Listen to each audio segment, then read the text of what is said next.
Slim pickings.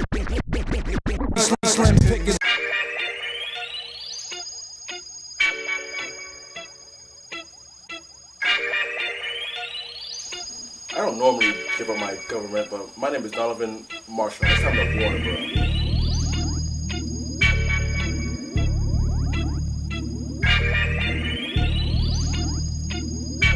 Hi, I'm Steven Sutton, the host of the After Hours Show, and it's time to Warner Bros.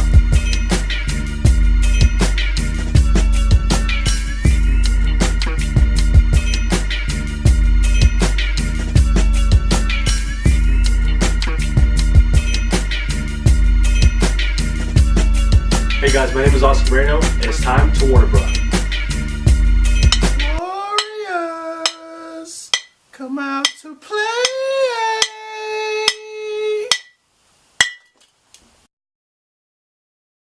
Ladies and gentlemen, welcome to the first episode of Warner Bros, where we, your average moviegoers, review films from the past and the present. Today we're going to take a look at the film Star Wars Episode VII, The Force Awakens, directed by J.J. Abrams. There's been an awakening.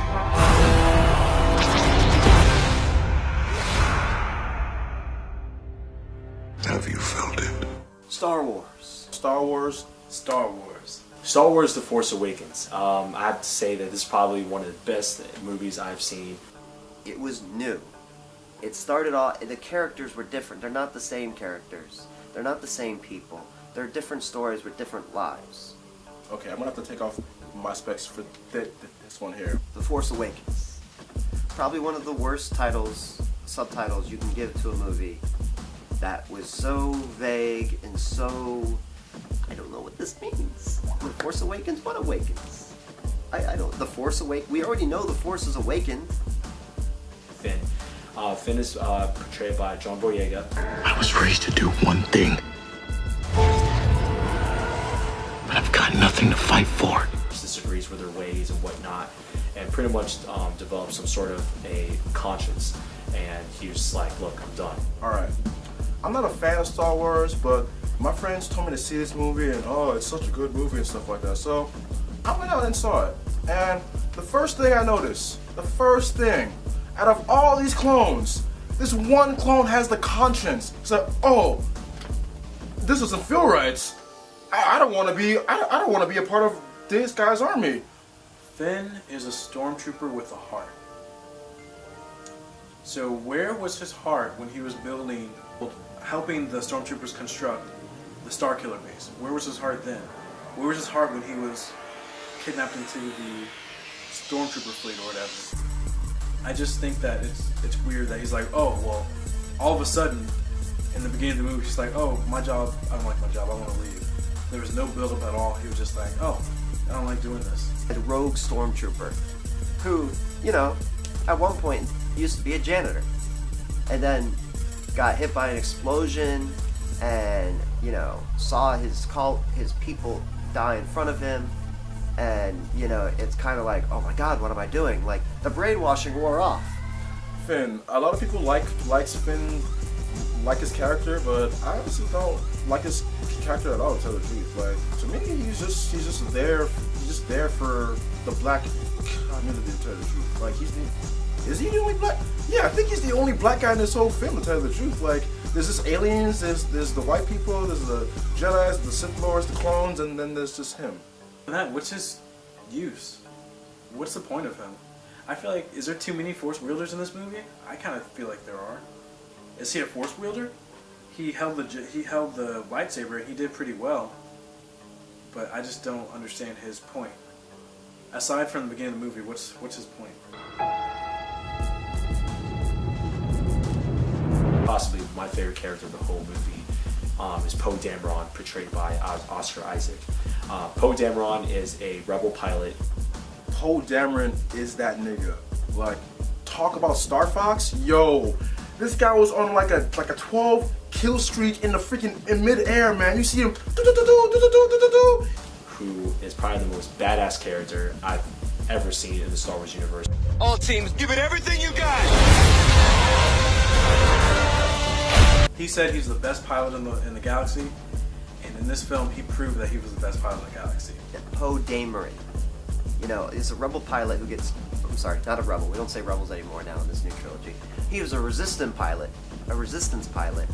who gets captured by the First Order and is tortured by Kylo Ren. He captures Poe Dameron, and pretty much Poe Dameron is like not fazed by him whatsoever. I mean, to his face, he just like, this is like a freaking smartass, and it was so funny. And you know, even in the face of danger, he just laughs at it, and I thought that was really cool. Yo, he's taking these guys down. And not only that, he's freaking driving a black X-wing. I mean, come on. I mean, how more badass can you be? The dark side.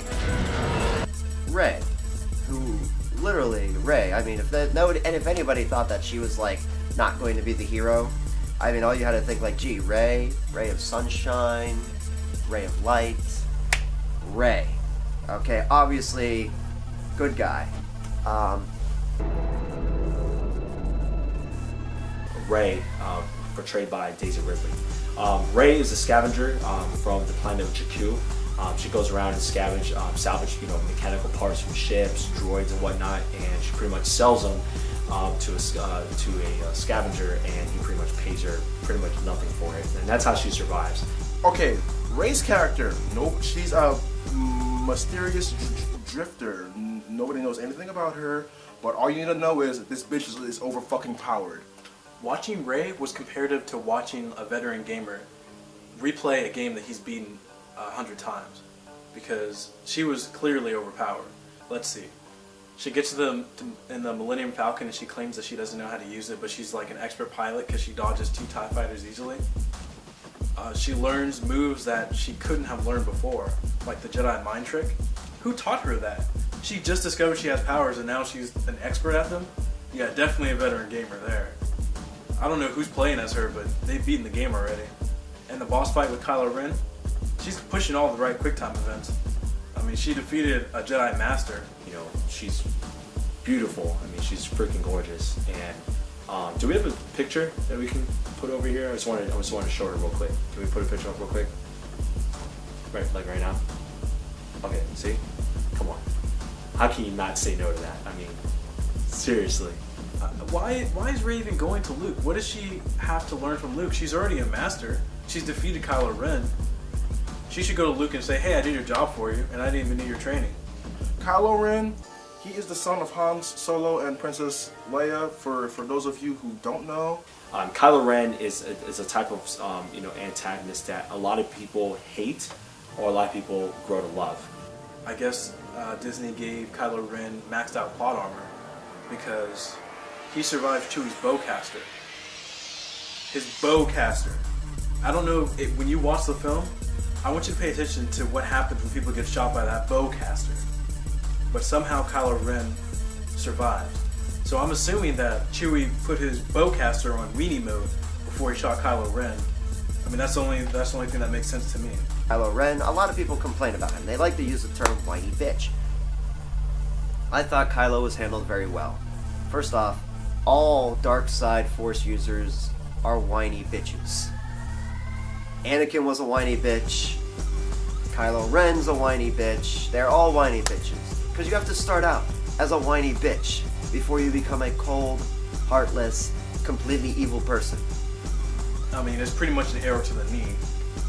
He takes a knee, he pumps himself back in there, and he goes on and tries to fight Finn and Rey.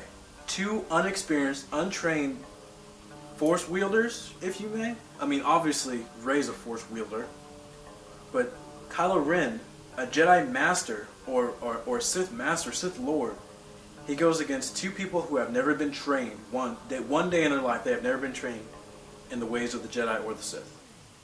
And yet, he cannot defeat them. He's still a Sith Lord in training, per se, and when things don't go his way, he throws tantrums, starts breaking stuff, and it's not, you know, he just doesn't get the respect that he deserves. The thing that gets me is he was able to stop a bullet in the beginning of the film, but he can't stop a bullet at the end of the film. Tries to shoot this guy off guard. You know what he does? Stops that bullet in midair. And it's floating there for like a good 5 or 10 minutes until he leaves, and then that shit just goes. I'm like, oh damn, this guy's overpowered. And I'm not going to pretend to be Neil Tyson, but a star is significantly bigger than a planet. So how are you going to hold all that? How are you going to compress all that energy into one star killer, one planet, which is like a millionth of the size of a star, and shoot it at little planets? Number one, if you suck up a star in a solar system or a planetary system, you're pretty much already destroying the planets by themselves by just taking up the star. Number two, Is how the fuck does anybody understand Chewie? He wants you to put that over there. What? Like, subtitles please? Like, come on now. he doesn't utter a word. He does an awkward staring contest with Rey as she holds out his lightsaber. But the ending of the movie really kind of pissed me off because it was pointless to tell the truth. Okay, so they find out where Luke Skywalker is throughout this whole fucking film. He's been like on this rock just chilling the whole time. So Rey takes out his lightsaber and like tries to hand it to him, and then they just like stare at each other.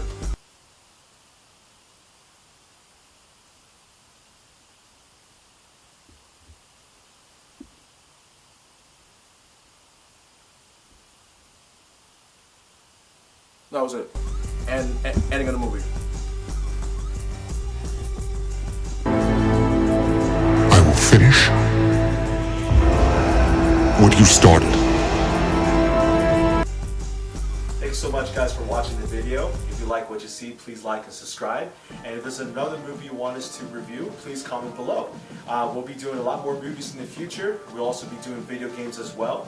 And please look forward to our next video where we will be reviewing The Revenant.